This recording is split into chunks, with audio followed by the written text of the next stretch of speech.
right, let's bring in former governor of Arkansas, Mike Huckabee. Governor, good morning to you. Always good to see you. Sunday mornings. Not the best of news to start with you today. Let's spin it forward if we might. You heard President Joe Biden there talking about giving new resources to police officers. It's a stark contrast to what we heard over the past, 18 months, where we've heard his entire party, including Joe Biden, talk about the concept of defunding the police. So I don't know how much credibility we can give the message, but I don't also know how much persuasion or sway he has over his party, Governor. Well, I don't think he has a whole lot of sway over his party. They're having a lot of sway over him. He was elected because they said he was a moderate. Well, he's been anything but. Now, I don't know who wrote that speech for him. I'm very sure he did not write it. I'm not sure he understood what he was saying. I'm glad he said it. Whoever wrote it ought to be given at least some commendation for having some common sense to recognize that we don't need fewer police and we need to respect the ones we have. If anything, instead of defund, we need to defend the police. And I'm glad for that message. But let's hope there's something behind it other than just the words at a ceremony, because otherwise we're going to keep losing cops, and we're also going to keep losing our safety and our freedom.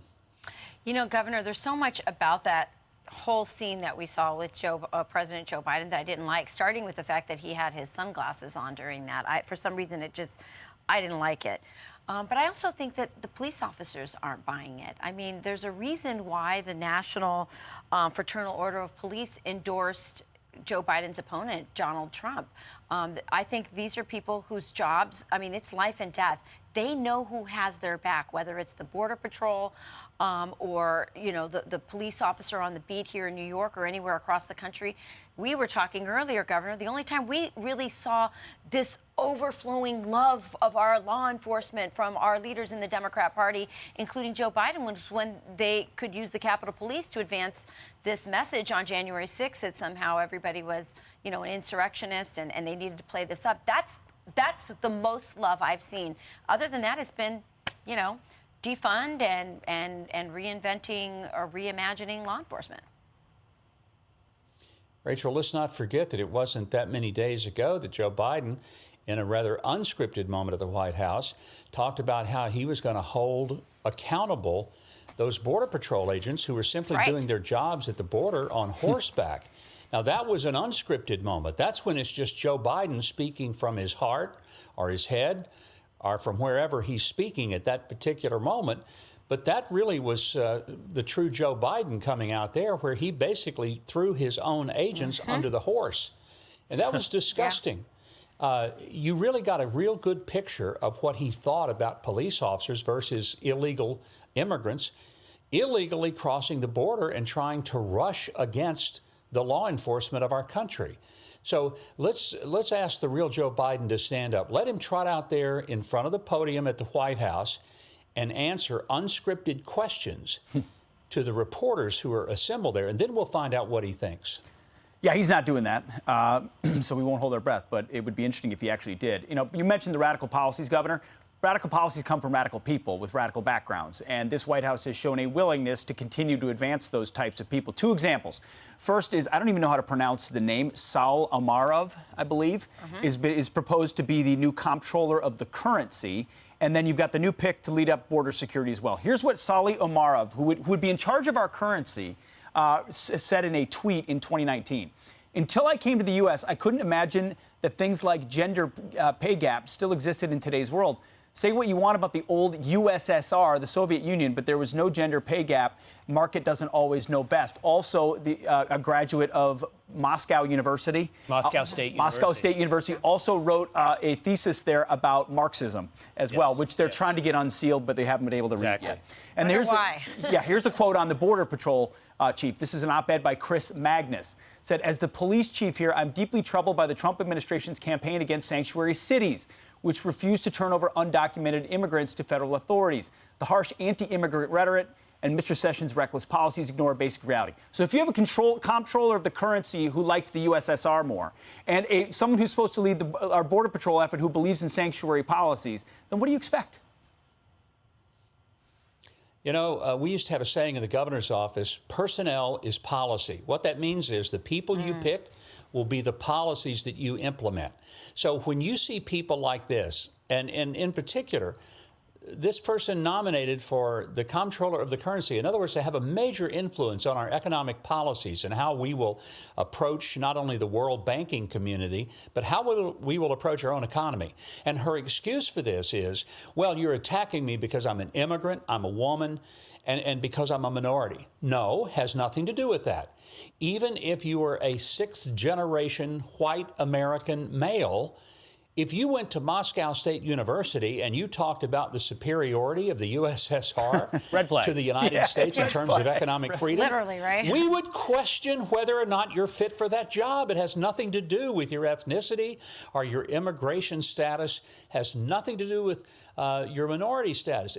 That's insane, and that's a typical liberal response to try to keep from answering honest questions about why on earth would Joe Biden nominate you. I say it again, personnel is policy, and what we're seeing is left-wing policy because he's appointing left-wing people. Yeah, I remember him on the campaign trail, Governor, saying, do I look like a socialist? Do I look like a socialist? I mean, it's like, but everything he's doing is in that direction, and we're on this fast track, and we're seeing our economy falling apart, our inflation going up, empty shelves, all the things that you kind of see at the beginning of a socialist, country. You really do get the impression Bernie Sanders is president. He's just not getting the Secret Service detail, doesn't get to sleep at the White House and have all those cool meals all the time. But despite that, he's really running things in terms of how the policy of this country is being driven. The irony is Bernie's not even a Democrat. He's a independent, but he's an avowed socialist. So why on earth would we be allowing our country to be run ideologically by somebody who essentially is diametrically opposed to the fundamental American principles of free enterprise? Free enterprise made this country great. It'll keep this country great. We abandon it, and we will suddenly see something different. Instead of a long line of people trying to break into the country, we might, for the first time in our history, see a line of people trying to get out. But so far, there is no line of people trying to get out. No. They're still trying to get in. How cool are the meals in a governor's mansion? You mentioned how cool the meals are for the White House. Are the governor's mansion meals cool? Oh yeah. Oh yeah. Oh yeah. It's a pretty sweet gig, to be honest with you. You know, I'll tell you, for somebody who had to live in public housing for almost 11 years, the governor's mansion is about as good as public housing will ever get. I imagine that's true. You know, you gave us a couple of truisms here, that personnel is policy, which is something I'm sure I will remember. And there's another one that I've always held tight to. I believe that politics is downstream from culture. So let me give you a story from the American culture right now, and that is Superman, DC Comics, abandoning the saying, truth, justice, and the American way, dropping American way, putting in now a better tomorrow. Superman stands for truth, justice, and a better tomorrow. What does this say about our culture, Governor, and where we're headed? Well, the real truth is the American way is a better tomorrow. It's when we abandon the American way that we don't have a better tomorrow. Tomorrow, for most people, is the opportunity to go somewhere different than where you started. America is about not having to stop where you started. It can be that you grew up in poverty, and one day you can live in prosperity. One day you can be without hope, and the next day you can be on top of the world. Look at the great accomplishments of people who started with nothing. I kind of name myself among those. First male in my entire family lineage to ever graduate high school, much less go to college. You know, where could I have done this except in America? So when I hear people say, let's not talk about the American way, I say, no, let's talk about the American way, because there's no place on planet Earth where you'll have a better tomorrow than you'll have if you live by the grace of God in the United States of America. So well said, Governor. And one last topic, if we could.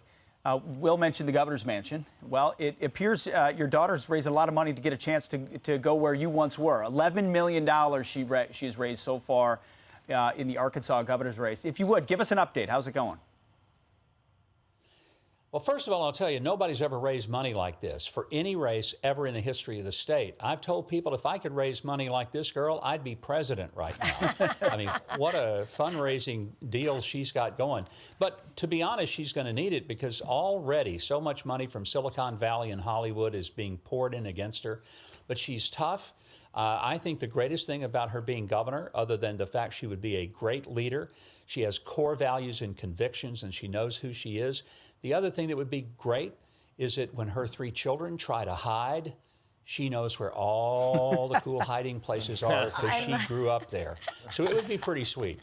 That's so funny you really say cool. that, because I was invited once to stay in Kristi Noem, at Governor Kristi Noem's at the governor's mansion, and she showed my kids all the hiding places so that when we woke up in the morning, actually so that we could sleep in the morning and the kids could all play hide and seek. So that's interesting. Those governor mansions do have little hiding places for kids. That's funny you said that. Very cool. All right, very But I cool. will tell you one other thing real quickly, just Sure. real quickly. There's cameras everywhere on the ground, so it's not like they really get away with anything while they're there. That's what I need. True. All right, Governor. Thank you so much. Good to talk Thank to you you, this morning. Governor. Have a great day.